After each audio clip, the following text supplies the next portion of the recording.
In this video, we're going to further explore the runs tools within the EasySense2 software.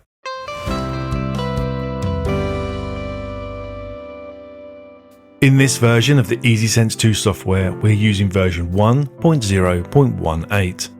The runs feature within the EasySense2 software allows users to record data non-destructively, automatically storing the history of each pass or run of your experiment and providing you with the ability to refine your practical where required, where you can go back in time to view and compare previous runs. Runs also allow you to capture your thought process over time and show this in your own reporting.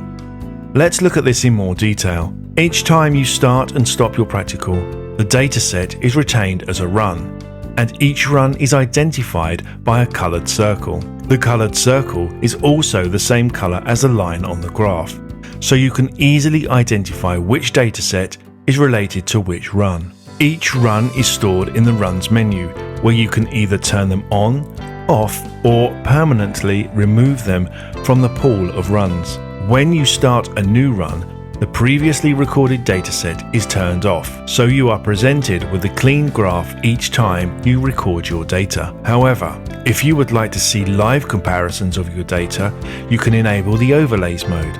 This mode presents new data on top of the existing graph.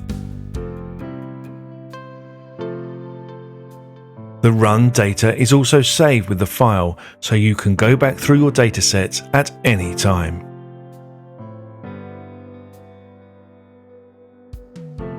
That completes our introduction to the runs feature in the EasySense2 software. For more updates on the EasySense2 software, keep informed via the YouTube channel. In the next video, we're going to explore the calculations feature, allowing you to perform a calculation on your dataset. If you want to see more videos like this, please click the like and subscribe buttons. And don't forget to click the bell option to be notified. If you have any further questions, please contact us through our website at www.data-harvest.co.uk. Thank you.